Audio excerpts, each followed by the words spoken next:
আজকের আমরা যে একধারে যেমন হতাশ, অন্যদিকে তেমন আমরা ক্ষোভে ফেটে পড়েছি যে এই রকম দ্বিচারিতা করা যাবে না। অন্যায় যে করবে সে অন্যায়কারী, তাই অন্যায়কারীর বিরুদ্ধে যে যতটাই ক্ষমতাশীল ব্যক্তি হোক না কেন সঠিকভাবে সঠিক চার্জশিট দিয়ে তাকে জেল থেকে শুরু করে বিচার ব্যবস্থার আওতায় এনে তার শাস্তি ঠিক করতে হবে। এটা রাজ্য এবং রাষ্ট্রের দায়িত্ব বলে মনে করি আমরা পরবর্তী যে কর্মসূচি নেব সেটা আমরা আমাদের যে WBJDF West Bengal junior doctors front আমরা নিজেদের মধ্যে একটি মিটিং করে আমরা সিদ্ধান্ত জানাবো। তবে আজকে প্রেয়ার মিটের পরে আজকে আমরা একটি মিছিল করব আরজিকর থেকে। সেই মিছিল এই প্রতিবাদে, অন্যায়ের বিরুদ্ধে যে প্রতিবাদ, এবং আমরা যে রাজপথে আছি এবং অন্যায়ের বিরুদ্ধে কথা বললে যে বিভিন্ন রকম আঘাত প্রতিঘাত নেমে আসে তার বিরুদ্ধে যে প্রতিবাদ, এবং আমরা দেখতে পাচ্ছি অন্যায়কে প্রশ্রয় দেওয়াটা এখন খুব স্বাভাবিক একটা প্রবণতায় পরিণত হয়েছে প্রত্যেকটি ক্ষেত্রে। তাই সেই জায়গায় সেই সমস্ত বিষয়কে কেন্দ্র করে এবং অভয়ার বিচারের দাবিকে সামনে রেখে আমরা আবার আজকে এই মুহূর্তে দাঁড়িয়ে বলছি, আজকে রাত্রি আমরা আরজিকর থেকে মিছিল করছি। এবং প্রয়োজনে কর্মবিরতির মতন সিদ্ধান্ত নিতে হয়, আমাদের প্রয়োজনে নিতে হতে পারে। আমরা সম্মিলিত মিটিং করে আমরা সেটা রাখবো। খুব সম্ভবত ক্যাম্পাসের ভিতরে সংবাদ মাধ্যম থেকে সমাজের সমস্ত স্তরের মানুষ, জুনিয়র ডাক্তার, সিস্টার পড়ুয়া যারা এখানে আছেন, আপনারা জানেন 9ই অগাস্ট আরজিকরের বুকে যে নৃশংস ঘটনা ঘটে, সেই ঘটনায় আজকে রেপ এবং মার্ডারের ঘটনায় অভিযুক্ত সন্দীপ ঘোষ এবং টালা থানার ওসি আজকে জামিন পায়।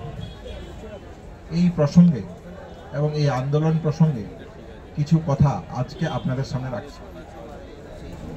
9ই অগাস্ট আরজিকর মেডিকেল কলেজের বুকে যে নারকীয় ঘটনা ঘটেছিল, সেই ঘটনাকে কেন্দ্র করে আরজিকরের গুটি কয়েক পিজিটি ছাত্রছাত্রী, নার্সিং পড়ুয়া, প্যারামেডিক্যাল ছাত্রছাত্রীরা ডাক দিয়েছিল, আরজিকর দিচ্ছে ডাক, অভয়া বিচার পাক। সাধারণ মানুষ থেকে শুরু করে সমাজের সমস্ত স্তরের মানুষ, নাগরিক সমাজ এই ডাকে সাড়া দিয়েছিল, সুর মিলিয়েছিলেন। আমরা চেয়েছিলাম জুডিশিয়াল ম্যাজিস্ট্রেট ইনকোয়ারি, আমরা পেয়েছিলাম কোর্ট মনিটর সিবিআই ইনভেস্টিগেশন।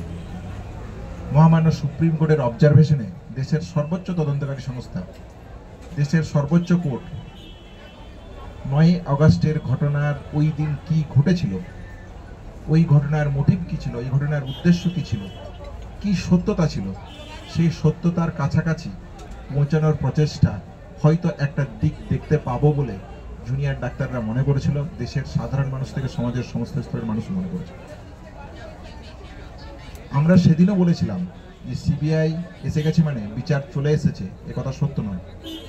আপনারা যদি আমাদের পুরনো প্রেস রিলিজ দেখেন তাহলে এই বক্তব্য আপনারা দেখতে পাবেন।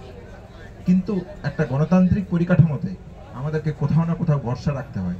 আমরা দেশের সর্বোচ্চ সংস্থা, তদন্তকারী সংস্থা সিবিআই, দেশের সর্বোচ্চ আদালত সুপ্রিম কোর্ট, তার উপর আমরা ভরসা রেখেছিলাম, আস্থা রেখেছিলাম। আমরা দেখলাম আজকে 90 দিনের মাথায় প্রাথমিক চার্জশিটে যা উল্লেখ ছিল, এভিডেন্স টেম্পারিং এবং ডিপ কনস্পিরেসির তত্ত্ব, সিবিআই প্রাথমিক চার্জশিটের যা উল্লেখ ছিল তার 90 দিন পেরিয়ে যাওয়ার পরেও কোনো চার্জশিট দেশের সর্বোচ্চ তদন্তকারী সংস্থার পক্ষ থেকে আমরা দেখতে পেলাম না। তাই তারা আজকে জামিন পায় কোর্ট থেকে। আবার যে স্বাস্থ্য, এই আন্দোলনকে কেন্দ্র করে যে স্বাস্থ্য দুর্নীতির প্রশ্ন উঠে এসেছিল, সেই দুর্নীতিতেও এই সন্দীপ ঘোষ অভিযুক্ত হাউস স্টাফ আশিস পান্ডে। তাহলে সেই জায়গাতেও আমরা দেখতে পেলাম যে রাজ্য প্রশাসকের পক্ষ থেকে তদন্ত ট্রায়াল শুরু করার জন্য যে ক্লিয়ারেন্স দেওয়ার প্রয়োজন এজ এ সরকারি কর্মচারী, তারা সেই হিসাবে কি প্রশ্ন উঠে আসলো সাধারণ মানুষ থেকে, জুনিয়র ডাক্তার, সমাজের সমস্ত সাংবাদিক, আপনারা বন্ধু এই আন্দোলন কভার করেছেন, আপনাদের কাছে সমাজের সমস্ত মানুষের কাছে আমার প্রশ্ন, এই যে ব্যর্থতা সিবিআইয়ের, এই ব্যর্থতার দায় সিবিআইকে নিতে হবে। জুনিয়র ডাক্তারদের পক্ষ থেকে আজকে তথ্যহীন ভাষায় জানাতে চাই, দেশের সর্বোচ্চ তদন্তকারী সংস্থার আজকের যে ব্যর্থতা, এই ব্যর্থতার দায় তাদেরকে নিতে হবে। কেন তারা এভিডেন্স টেম্পারিং ডিপ কনস্পিরেসির জন্য রেপ অ্যান্ড মার্ডার মামলায় তারা কেন সাপ্লিমেন্টারি চার্জশিট দিতে পারলো না 90 দিনের মাথায়? সাধারণ মানুষের যে আবেগ, মর্যাদা, যে সম্মান, যে জায়গা থেকে রেপ এবং মার্ডারের মতন জঘন্য ঘটনাকে দেশের বাইরের মানুষও এই আন্দোলনের সাথে সম্পৃক্ত হয়েছিল, তাহলে আজকে কি কোনোভাবে তাদের ভাবাবেগে কে আঘাত করলো? সিবিআই এর আঘাতের প্রশ্ন আসে না? দেশের সর্বোচ্চ আদালত যার মনিটরিং এ এই তদন্ত চলছে তার পক্ষ থেকে তার প্রতি পূর্ণ সম্মান রেখেই বলছি, তার যে অবস্থান, তার যে কন্ট্রিবিউশন, সেই কন্ট্রিবিউশনের উপর প্রশ্ন আসে না? প্রশ্ন আসে না যখন স্বাস্থ্য দুর্নীতি তদন্ত চলছে তখন রাজ্য প্রশাসনের পক্ষ থেকে যে ক্লিয়ারেন্স দেওয়ার প্রশ্ন ছিল, যে জায়গা রাখার প্রশ্ন, যে সদর্থক ভূমিকা রাখার প্রশ্ন ছিল, সেই সদর্থক ভূমিকা তো কই আমরা দেখতে পেলাম না। তাহলে রাজ্য প্রশাসন, কেন্দ্রীয় প্রশাসন, সিবিআই, দেশের সুপ্রিম কোর্ট এই আন্দোলনকে কেন্দ্র করে এবং রেপ এবং মার্ডারের মতন জঘন্য ঘটনাকে যে সহমর্মিতা, সহবেদনা দেখানোর প্রয়োজন ছিল, সেই প্রয়োজন কোথায়? তাহলে আজকের এই সমাজটা কাদের জন্য? 90 দিনের মাথায় চার্জশিটে কারা এই রাজ্যের বুকে বেরিয়ে ঘুরে বেড়াবে? সন্দীপ ঘোষ, টালা থানার অভিযোগ, যারা জঘন্য ঘটনা, রেপ এন্ড মার্ডারের মতন ঘটনার কে এভিডেন্স টেম্পারিং এর ঘটনায় অভিযুক্ত, যা সিবিআই চার্জশিটে উল্লেখ রয়েছে। স্বাস্থ্য দুর্নীতির সাথে যারা সরাসরি জড়িত, আরজিকর মামলাতে, আরজিকরে যে দুর্বাতায়ন চলতো, যে দুর্নীতির চিত্র উঠে এসেছে, সারা রাজ্যবাসী দেখেছে, সারা রাজ্যবাসী এই স্বাস্থ্যের দুর্নীতির জায়গাকে প্রত্যাখ্যান করেছে তাদের আন্দোলনের মধ্যে দিয়ে, তাদের প্রতিবাদের মধ্য দিয়ে। তাহলে আজকে স্বাস্থ্য দুর্নীতিতে যদি এই পরিমাণ গড়িমসি থাকে, তাহলে এই রাজ্যটা কাদের? এই রাজ্যটা আজকে 90 দিনে সিবিআই এর চার্জশিটের ব্যর্থতার পর সমস্ত ধর্ষক খুনিদের কাছে মুক্তাঞ্চলে পরিণত যাচ্ছে, এই বার্তা যাচ্ছে, ঘুরে বেড়াবে এই রাজ্যটা তাদের কাছে যাচ্ছে। নাগরিক সমাজ, জুনিয়র ডাক্তারকে আজকে ঠিক করতে হবে আমরা কোন পক্ষ থাকবো। জুনিয়র ডাক্তাররা তাদের পক্ষ কলকাতার রাজপথে বারবার দেখিয়ে এসেছে, আমরা এরপরেও তার সেই পক্ষ দেখাবো। হ্যাঁ, আমাদের সম্মিলিত বডি মিটিং আমরা ডেকেছি, অতি দ্রুততার সাথে সেই পদক্ষেপ আমরা রাখবো। নাগরিক সমাজ যে সচেতনতার সাথে এই আন্দোলনকে পরিচালনা করছে, যে ম্যাচুরিটির প্রশ্ন দেখিয়েছে আন্দোলনকে কেন্দ্র করে, যে সচেতনতার প্রশ্ন রেখেছে এই আন্দোলনকে কেন্দ্র করে, আমি আহ্বান রাখছি নাগরিক সমাজ তাদের এই আন্দোলন যদি ন্যূনতম মানবিকতা তাদেরকে দিয়ে থাকে, তাহলে বৃহত্তর আন্দোলনের ডাক দিন। জুনিয়র ডাক্তাররা আকুণ্ঠ সমর্থন থাকবে সেই আন্দোলনের প্রতি। জুনিয়র ডাক্তারদের পক্ষ থেকে অতি দ্রুততার সাথে আমরা মিটিং ডাকছি এবং আমাদের এই আন্দোলনের কর্মসূচি, এই রাজ্যকে আমরা দুর্বাত্যনের রাজ্য হতে দিতে পারি না। আমরা চাই একটা সুষ্ঠু সামাজিক সমাজ, যে রাজ্য বিদ্যাসাগরের রাজ্য, যে রাজ্য রামমোহনের রাজ্য, যে রাজ্য প্রীতিলতার রাজ্য, যে রাজ্য নেতাজির রাজ্য, সেই রাজ্য আমরা চাই, সেই বাংলা আমরা চাই। তাহলে নাগরিক সমাজের শুভবুদ্ধি সম্পন্ন মানুষের কাছে আমার আহ্বান, আপনারা এগিয়ে আসুন, জুনিয়র ডাক্তাররাও পাশে থাকবে। জুনিয়র ডাক্তারদের পক্ষ থেকে স্পষ্টভাবে যে কথা রাখতে চাই, পরীক্ষা সহ বিভিন্ন ঘটনার মধ্য দিয়ে আমরা অতি দ্রুততার মিটিংয়ের অ্যারেঞ্জ করছি। কালকের মধ্যে আপনারা আমাদের অবস্থান, আমাদের কর্মসূচি, আন্দোলনের পরবর্তী রূপরেখা সম্পর্কে সুচিন্তিত মতামত আপনাদের কাছে রাখবো। এবং এইখানে যারা সাধারণ মানুষ আছেন তাদের উদ্দেশ্যে আমি বলতে চাই, আপনারা ঠিক করুন, আপনারা ভেবে দেখুন যে আপনারা কোন পক্ষে থাকবেন। রেপ এবং মার্ডারের মতন জঘন্য ঘটনাতে এভিডেন্স টেম্পারিংয়ে যাদের অভিযোগ, সেই অভিযুক্তদের দিকে, স্বাস্থ্য দুর্নীতির যে চিত্র উঠে এসেছে, আপনারা এখানে পরিষেবা নিতে আসছেন, তাহলে আজকে আপনাদেরকে পক্ষ নেওয়ার প্রয়োজন আছে। আমরা ঠিক করেছি কোন পক্ষে থাকবো। নাগরিক সমাজের কাছে আমার আহ্বান, আপনারা এগিয়ে আসুন। জুনিয়র ডাক্তাররা তাদের সম্মিলিত বডি মিটিং এর মধ্য দিয়ে তাদের কর্মসূচি পরবর্তী রূপরেখা অতি দ্রুততাই আপনাদের সামনে রাখবেন। সিবিআই চার্জশিট জমা দিল না এবং 90 দিন হয়ে গেল, তারা তথ্য প্রমাণ যে লোপাট হয়েছে সেই তথ্যটা আদালতের কাছে দিতে পারলো না। এই প্রশ্নটা আমরা যে করে এসেছি তথ্য প্রমাণ লোপাট থেকে, আজকের সেই উত্তরটা সিবিআইকে শুধু আমাদেরকে নয়, ওই অভয়া দিদিকেও দিতে হবে, এটা মনে রাখবেন। আজকের যে তথ্য প্রমাণ লোপাটগুলো আমরা প্রথম দিন থেকে দেখে এসেছি, তাহলে তড়িঘড়ি করে সেই অভয়া দিদির বডিটা কি পোড়ানো হয়নি? এফআইআর কি 12 ঘন্টা 14 ঘন্টা পরে হয়নি? আমরা পরে দেখিনি যে সেমিনার রুম ভাঙা হয়েছিল? আমরা দেখিনি যে তারপরে 14 তারিখ রাতে এসে শ গুন্ডা মিলে এই আরজিকরের প্রাঙ্গণগুলো ভেঙেছিল? ইভেন পুলিশ যে নিজেদের থাকার জায়গা ছিল সেই জায়গাগুলো ভেঙে চুরমার করে দিয়ে গিয়েছিল, সেটা পুলিশের জায়গা থেকেও পুলিশ কি দেখেনি?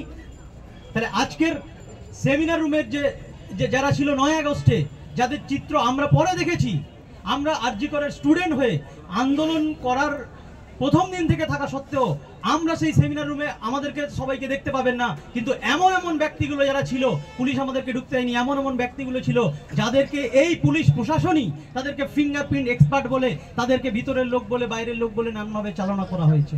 তারা কারা ছিল?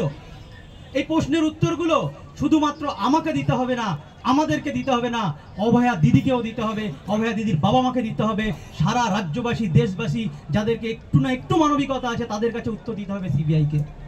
এই যে গড়িমসির জায়গা, এই গড়িমসির জায়গাকে আমরা তীব্র ধিক্কার জানাচ্ছি এবং আমরা এটা মনে করি যে রাজপথের আন্দোলন একটু ঢিলে ঢালা পড়ে গেলে এরকম একটা বিচার ব্যবস্থার জায়গাটা আমাদেরকে বুড়ো আঙুল দেখানোর জায়গা তৈরি করা হচ্ছে, যে একটা চার্জশিট জমা পর্যন্ত দিতে পারছে না, তাহলে অ্যারেস্টটা কেন করেছিল?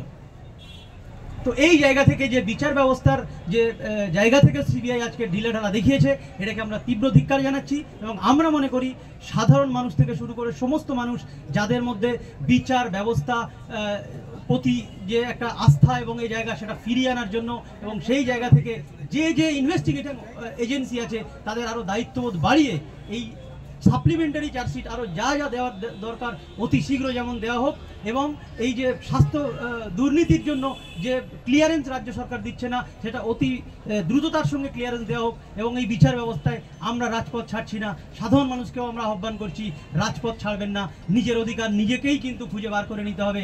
তার জন্য নানানভাবে আজকের আমাদের কাছে বিচারের অত্যাচার নাকি অত্যাচারের বিচার, আবার ঘুরে দেখছি না বিচারেরই অত্যাচার, আমাদের এই অত্যাচার আমরা সহ্য করব না, এই আন্দোলন আমরা চালিয়ে যাব। থেকে যারা এসেছেন আমাদের প্রেয়ার মিটে থাকবেন, প্রেয়ার মিটের মধ্য দিয়ে আজকের কর্মসূচি আমরা রাজ্যের তদন্তকারী সংস্থা কুলতলি ফারাক্কার ঘটনায় তারা কিন্তু বিচার বাইরে হতে সহযোগিতা করছে, তারা বিচার পাচ্ছে, কিন্তু সেক্ষেত্রে দাঁড়িয়ে তোমাদের সুপ্রিম কোর্টে তারিখের পর তারিখ এসে যাচ্ছে, যারা অভিযুক্তরা ছিল তারা জামিন পেয়ে যাচ্ছে, কিভাবে দেখছো? যেটা বলার সেটা হচ্ছে যে এটা একদম ঠিকই, আমরা তাই দেখেছি। আমরা দেখেছি যে রাজ্য প্রশাসনের কি ভূমিকা, রাজ্য পুলিশের কি ভূমিকা 9ই আগস্টের ঘটনাকে কেন্দ্র করে। আমরা 14ই আগস্ট দেখেছি রাজ্য পুলিশের কি ভূমিকা আরজি করকে সুরক্ষা দেওয়ার প্রশ্নে। তাহলে সেফটি সিকিউরিটির প্রশ্ন এবং 9ই আগস্টের তদন্ত প্রক্রিয়ার যে প্রশ্নগুলো, সেই প্রশ্নগুলো সম্পর্কে আমরা সম্পূর্ণরূপে ওয়াকিবহাল। তাহলে সেই জায়গা থেকেই রাজ্য পুলিশের উপর ভরসা জায়গা না থাকার কারণেই আমরা চেয়েছিলাম court monitor judicial magistrate inquiry, আমরা পেয়েছিলাম কোর্ট মনিটর সিবিআই ইনভেস্টিগেশন, দেশের সর্বোচ্চ সংস্থা। আমরা তো বারবার এই কথা বলছি। তাহলে বাকি ঘটনা যেমন ঘটেছে তার সাথে আরজি করের একটা ডিফারেন্স আছে, আরজি করের একটা পার্থক্য আছে। পার্থক্যটা কি? পার্থক্যটা হচ্ছে আরজি কর এমন একটা জায়গা যে জায়গাতে স্বাস্থ্য দুর্নীতির যে চূড়ান্ত রূপরেখা, সেই রূপরেখা আমরা দেখেছি বায়োমেডিক্যাল ওয়েস্ট নিয়ে কলকাতা এই আরজি কর অথরিটির কি ভূমিকা, প্রিন্সিপালের কি ভূমিকা। আমরা কালকেই সংবাদ মাধ্যমে দেখেছি যে এইখানে টাকা এবং দুর্বৃত্তায়নে তৈরি করার জন্য কোনো চিকিৎসককে কিভাবে জেল এবং কাস্টাডিতে পাঠিয়ে দিতে পারে। তাহলে আরজি করের পরিবেশ কি ছিল? সহযোদ্ধা আসপাক যে কথা বললো, 9ই আগস্টের দিন আপনারা আরজি করের সেমিনার ওয়েট যেখানে নির্যাতিতার বাবা মা একবার তার বডিটাকে দেখতে চাইছে, সেখানে রাজ্য পুলিশ প্রশাসনের কর্তা ব্যক্তিরা, মেডিকেল কাউন্সিলের কর্তা ব্যক্তিরা, স্বাস্থ্য দপ্তরের কর্তা ব্যক্তিরা, অথরিটির কর্তা ব্যক্তিরা যারা বিভিন্ন ঘটনায় বিভিন্ন রকমভাবে জড়িত, তথ্য প্রমাণ লোপাট থেকে শুরু করে আর স্বাস্থ্য দুর্নীতির যে জায়গা আজকে ওপেন সিক্রেট, রাজ্য প্রশাসন রাজ্যের কে না জানে আরজি করের স্বাস্থ্য দুর্নীতির কথা, রাজ্যের স্বাস্থ্য দুর্নীতির কথা।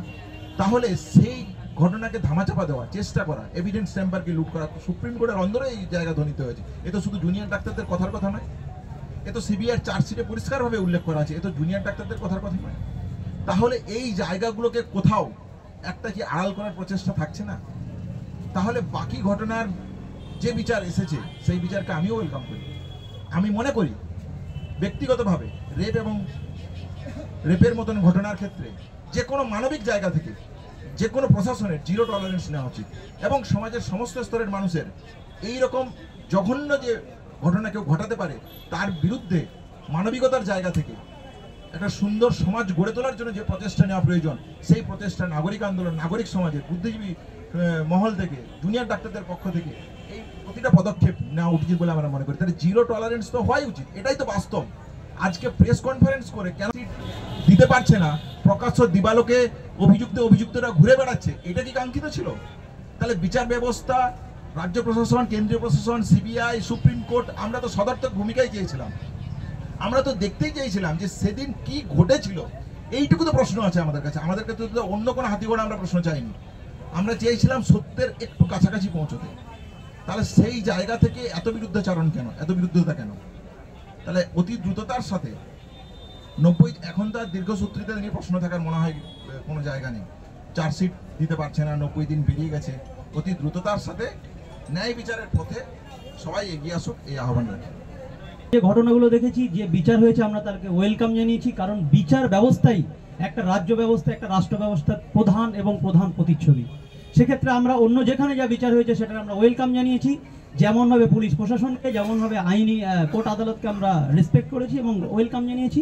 কিন্তু আমরা দেখতে পাচ্ছি আরজি করার মতো ঘটনায় অনেক অনেক অনেক ক্ষমতাশীল ব্যক্তিরা জড়িত আছে। আমাদের প্রশ্নটা ওখানেই যে ক্ষমতাশীল ব্যক্তিরা যদি জড়িত থাকে তাহলে কি বিচার ব্যবস্থা পিছিয়ে যাবে?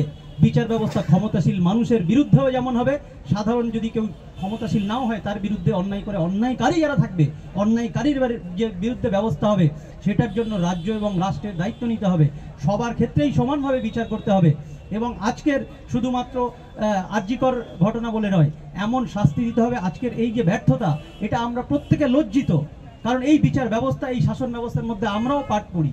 তাই দেশ এবং রাজ্য সমস্ত জায়গা থেকে যে যেখানে আছে তাদের কাছে আজকের একটা লজ্জার দিন হলো যে 90 দিনে একটা সাপ্লিমেন্ট